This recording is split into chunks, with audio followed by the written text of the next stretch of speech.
Shalom Bapak Ibu Saudara yang terkasih di dalam Tuhan. Pujian tadi yang barusan saya nyanyikan itu merupakan sebuah ungkapan doa bahwa segala sesuatu yang terjadi dalam kehidupan kita adalah yang terbaik dan dalam setiap kendali Tuhan. Biarlah pujian ini terus boleh menguatkan kita dalam pengiringan akan Tuhan. Kita akan bersama-sama merenungkan firman Tuhan di malam hari ini, tapi sebelumnya kita akan bersatu di dalam doa.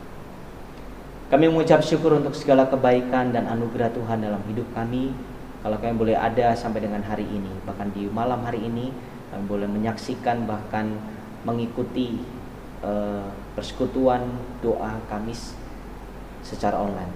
Biarlah ini merupakan sebuah momen dan waktu yang terbaik yang Tuhan berikan buat kami untuk kami boleh belajar kebenaran firman Tuhan. Berkati hamba-Mu dalam menyampaikan kebenaran firman Tuhan ini, sehingga Kau memberkati setiap kami yang boleh mendengarkannya. Demi Kristus Yesus kami bersyukur dan berdoa. Amin. Bapak Saudara, mari kita membuka bagian firman Tuhan di dalam 1 Raja-Raja 17 ayat yang ke-7 sampai dengan ayat yang ke-15. 1 Raja-Raja pasal 17 ayat yang ke-7 sampai 15. Saya akan membacakan buat kita semua. Elia dan janda di Sarfat. Tetapi sesudah berapa waktu sungai itu menjadi kering, sebab hujan tiada turun di negeri itu. Maka datanglah firman Tuhan kepada Elia, bersiaplah, pergilah ke Sarfat yang termasuk wilayah Sidon, dan diamlah di sana. Ketahuilah aku akan memerintahkan seorang janda untuk memberi engkau makan. Sesudah itu ia bersiap lalu pergi ke Sarfat. Setelah ia sampai ke pintu gerbang kota itu, tampaklah di sana seorang janda sedang mengumpulkan kayu api.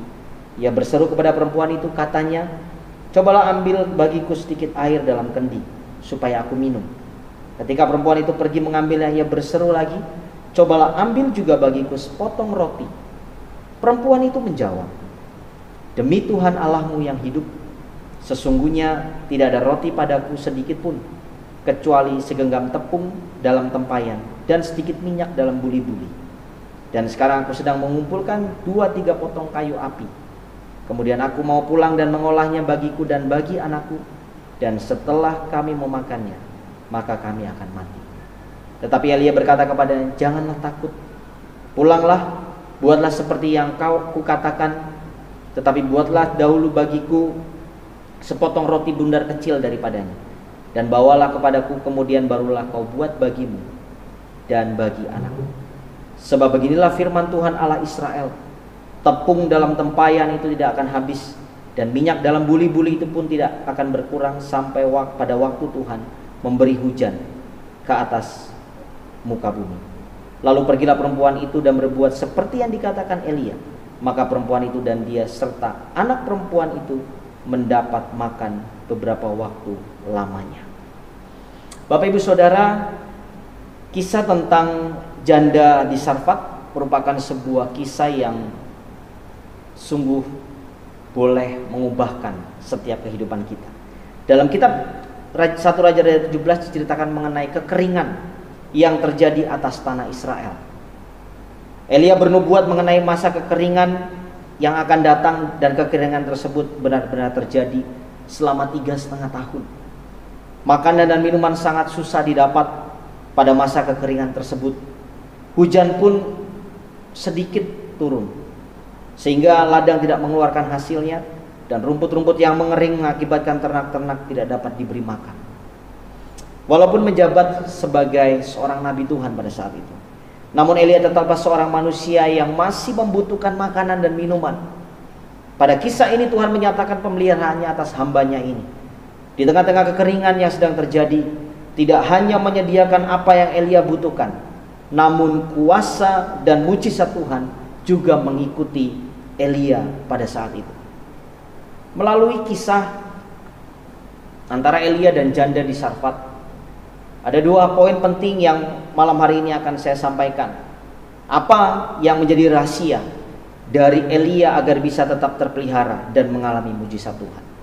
Di bawah satu tema atau perikop judul rahasia untuk tetap mengalami mujizat Tuhan di tengah-tengah kekeringan, di tengah-tengah situasi yang ada. Kekeringan bukan hanya berbicara dengan situasi yang ada, tapi mungkin hati kita mengalami kekosongan.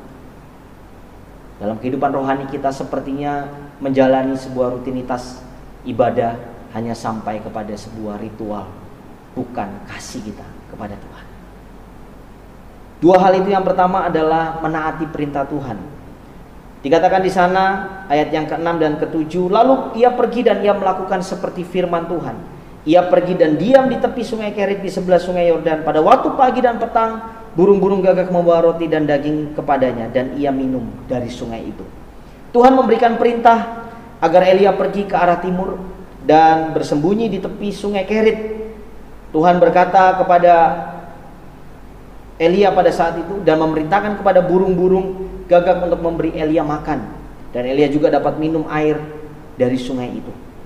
Elia benar-benar mengikuti perintah Tuhan, apa yang Tuhan perintahkan dalam kehidupan.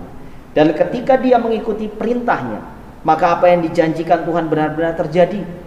Secara mengherankan, burung-burung gagak benar-benar datang untuk memelihara, atau dikatakan untuk memberi makan Eli. Selama berapa waktu Elia hidup terpelihara di tengah-tengah kekeringan. Apapun yang terjadi, yang menjadi kekeringan di dalam kehidupan kita, Bapak Ibu Saudara, kita harus tetap menaati firman Tuhan. Ikuti apapun yang telah Tuhan perintahkan dalam setiap kehidupan kita. Jangan pernah melawan, bahkan melanggar perintah Tuhan. Apa yang Bapak Ibu alami di hari-hari ini bukan hanya Bapak Ibu sendiri yang mengalami, tetapi orang-orang di luar sana mungkin lebih merasakan hal yang lebih dalam lagi. Kalau sampai dengan hari ini Tuhan tetap memelihara, dan percayalah, seperti pujian tadi mengatakan, segala yang terjadi dalam hidupku, tetapi janji Tuhan, janji yang luar biasa. Ada waktu Tuhan yang tepat yang Tuhan akan nyatakan dalam setiap kehidupan kita. Di saat kita melakukan kehendaknya, kita akan melihat bahwa penyertaan Tuhan benar-benar ada.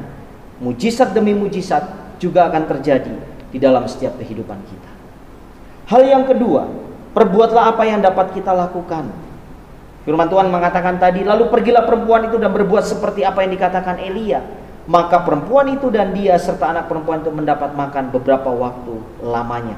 Tepung dalam tempayan itu tidak habis, dan minyak dalam buli-buli itu tidak berkurang, seperti firman Tuhan yang diucapkannya dengan perantaraan Elia. Tuhan memerintahkan Elia untuk pergi ke Sarfat dan memberitahu Elia bahwa ada seorang janda yang akan memberi dia makan. Elia pun menuruti perintah Tuhan dan bertemu dengan janda di Sarfat. Elia meminta minum dan janda itu memberikan dia minum.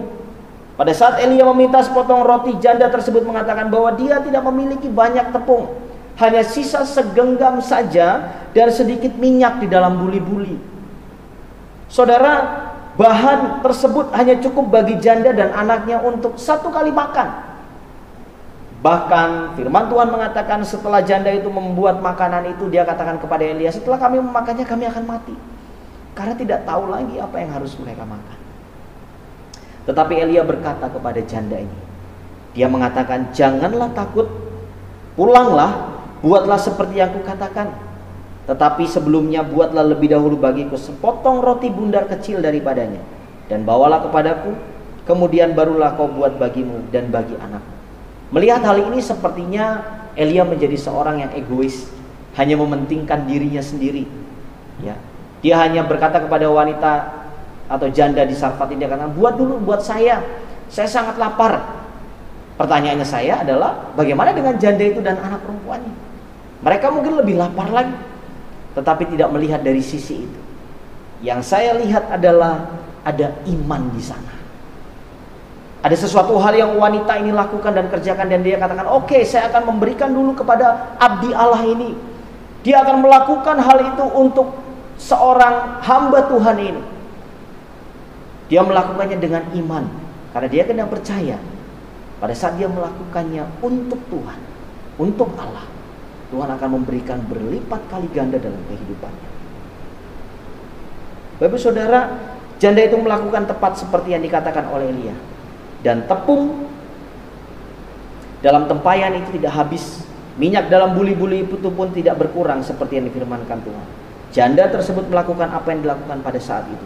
Memang tidak ada hal lain yang dapat dilakukan pada saat itu melainkan selain melakukan apa yang Elia sampaikan.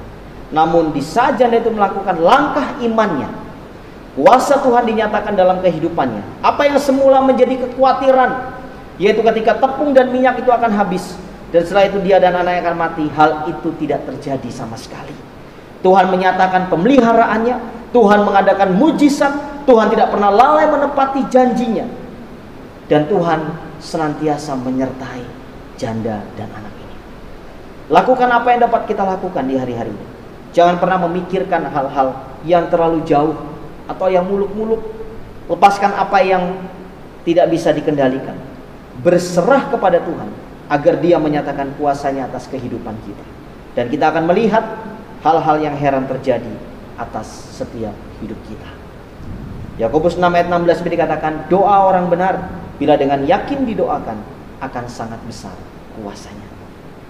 Bapak saudara, melalui firman Tuhan ini kiranya Roh Kudus terus menolong dan meyakinkan kita, memberikan ketetapan iman bahwa mengiring Tuhan harus disertai dengan tindakan yang nyata yang dilakukan dalam setiap kehidupan kita. Kiranya Tuhan memberkati setiap kehidupan kita, pribadi lepas pribadi. Amin. Mari kita berdoa. Bersyukur untuk firman Tuhan yang boleh kami dengar di kesempatan malam hari ini. Ajar kami untuk terus boleh berharap, berserah penuh pada Tuhan. Karena melalui kehidupan kami Tuhan, biarlah nama Tuhan dipermuliakan. Orang lain boleh melihat bahwa Engkau hidup dalam setiap hidup kami. Terima kasih untuk firman-Mu yang sungguh-sungguh memberkati kami. Dan ajar kami untuk terus boleh menyerahkan hidup kami, totalitas hidup kami ke dalam tangan Tuhan. Hamba berdoa buat Bapak Ibu yang ada di rumah, berkati setiap kehidupan mereka. Biarlah di masa-masa pandemi ini Tuhan memberikan kekuatan kesehatan, sehingga kami semua terjauh dari virus COVID-19. Dan kami terus boleh berharap untuk kasih Tuhan boleh tercurah dalam hidup kami. Terima kasih untuk kesempatan malam hari ini. Kami bersyukur dan berdoa demi Kristus Yesus. Amin. Tuhan Yesus memberkati kita semua.